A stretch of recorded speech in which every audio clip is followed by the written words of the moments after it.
Hello everyone, I am Karunakaran. Palakkad NSS engineering കോളേജിലെ ട്രിപ്പിളിക്ക് പഠിക്കുന്ന ഒരു ഫസ്റ്റ് ഇയർ വിദ്യാർത്ഥി ഏതാനും ചോദ്യങ്ങൾ ഇൻറ്റേൺഷിപ്പിനെ പറ്റി ഇമെയിലിൽ ചോദിച്ചിട്ടുണ്ടായിരുന്നു. അതിനുള്ള മറുപടി ഞാനൊരു വീഡിയോ ആയിട്ട് ചെയ്യുകയാണ്. ഫസ്റ്റ് ക്വസ്റ്റ്യൻ ഇതാണ്: can a first year student can join for internship? ചെയ്യാം. ഇൻറ്റേൺഷിപ്പിന് ചേരണോ എന്ന് ഫസ്റ്റ് ഇയർ സ്റ്റുഡൻറ്റ് തീർച്ചയായിട്ടും ഫസ്റ്റ് ഇയർ എഞ്ചിനീയറിംഗ് വിദ്യാർത്ഥി ഇൻറ്റേൺഷിപ്പ് ചെയ്യണം. വിദ്യാർത്ഥികൾ ഫസ്റ്റ് സെമസ്റ്ററിൽ usually focusing on study, but സ്റ്റഡിയും GPA എങ്ങനെ വർദ്ധിപ്പിക്കണം എന്നൊക്കെയാണ് മനസ്സിലാക്കുക. In second semester you get summer vacation and you do internship during this summer vacation. It is the right time to do internship. Second sem കഴിഞ്ഞിട്ടുള്ള വെക്കേഷനിലാണ് internship ചെയ്യേണ്ടത്. ഇപ്പോൾ vacation start ചെയ്യും. ആ ചോദ്യത്തിന് തുടർച്ചയായിട്ട് ചോദിക്കുന്നുണ്ട്, ഇസ് ഇറ്റ് ഗുഡ്? ചെയ്യുന്നത് നല്ലതാണോ എന്ന്. Yes, it is good. വളരെ നല്ലതാണ്. എന്തുകൊണ്ടാണ് ഞാൻ നല്ലതെന്ന് പറയുന്നതെന്ന് നോക്കിക്കോളൂ. It improves your employability and research capability skills. Internship ചെയ്യുന്നത് പക്ഷേ ക്യാമ്പസിലൂടെ പ്ലേസ്മെൻറ്റ് കിട്ടാനുള്ള സാധ്യത ഏറെ കൂടുകയാണ്. ക്ലാസ്സിൽ പഠിച്ച കാര്യങ്ങൾ എങ്ങനെയാണ് ഇൻഡസ്ട്രിയിൽ അപ്ലൈ ചെയ്യുന്നത് എന്ന് അപ്പോഴേ നിങ്ങൾ മനസ്സിലാവും. എന്തിനാണ് ഈ ബിടെക്കിലെ സബ്ജക്ട്സ് പഠിക്കുന്നതെന്ന് നിങ്ങൾ അവിടെ പോയി കണ്ടാൽ മനസ്സിലാവും. That means you gets industrial exposure. മറ്റൊരു point, it develop professional networks. Industry പ്രൊഫഷണൽസുമായിട്ടും മെൻറ്റേഴ്സുമായിട്ടും അവിടുത്തെ മാനേജറായിട്ടും എൻജിനീയേഴ്സായിട്ടൊക്കെ ഇൻവോൾവ് ചെയ്യാൻ പറ്റും. ആ പ്രൊഫഷണലായിട്ട് നല്ല ബന്ധം സ്ഥാപിക്കാനും നിങ്ങൾക്ക് കഴിയും. പിന്നീട് എന്തെങ്കിലും ആവശ്യം വരുമ്പോൾ അവരെ വിളിച്ച് നിങ്ങൾക്ക് ചോദിക്കാൻ പറ്റും.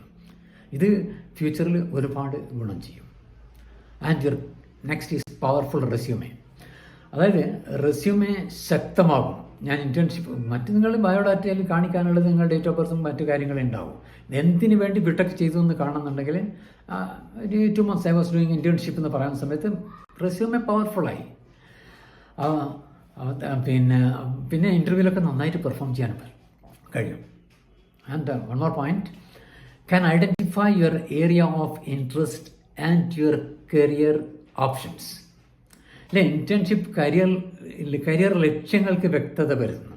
ട്രിപ്പിളിക്ക് പഠിക്കുന്ന വിദ്യാർത്ഥി നിങ്ങളുടെ KSEBയിലോ അല്ലെ ഇലക്ട്രിക്കൽ ഇൻസ്പെക്ടറേറ്റിലോ പോലെയുള്ള കോർ ജോബ് സെലക്ട് ചെയ്യണോ, അല്ലെങ്കിൽ ഒരുപാട് ജോലി സാധ്യത ക്യാമ്പസിൽ പ്ലേസ്മെൻറ്റ് ഇപ്പം കിട്ടുന്ന 90%ഉം സോഫ്റ്റ്വെയർ എഞ്ചിനീയറിംഗ് ആണ്.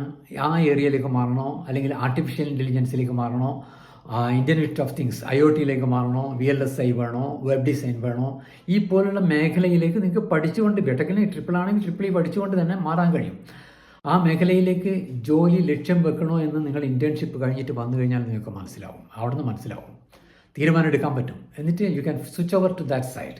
Continue BTech in triple E, but you can focus on other area. Campus placement എവിടെയാണോ കിട്ടുന്നത് ആ ഏരിയയിലേക്ക് നിങ്ങൾക്ക് ഫോക്കസ് ചെയ്യാൻ കഴിയും ഈ ഇൻറ്റേൺഷിപ്പ് കഴിഞ്ഞ് വരുന്നവർക്ക്. പിന്നെ ഇൻറ്റേൺഷിപ്പ് ചെയ്യുന്നത് ടൈം പാസിന് വേണ്ടി ആകരുത്, അല്ലെങ്കിൽ ക്രെഡിറ്റ് പോയിന്റ്സ് കൂട്ടാൻ വേണ്ടി ആകരുത്. ഹാൻഡ്സ് ഓൺ എക്സ്പീരിയൻസ് ആയിരിക്കണം പോകുന്ന സമയത്ത് ലക്ഷ്യം. You may get in office or you may get in the plant internship സൈറ്റിലായാലും പ്ലാന്റിലായാലും ലക്ഷ്യം do with your own hand. First year students do minimum 1 month internship. ശ്രദ്ധിച്ചാൽ your first earning may come in first year itself. Thank you friends. See you again.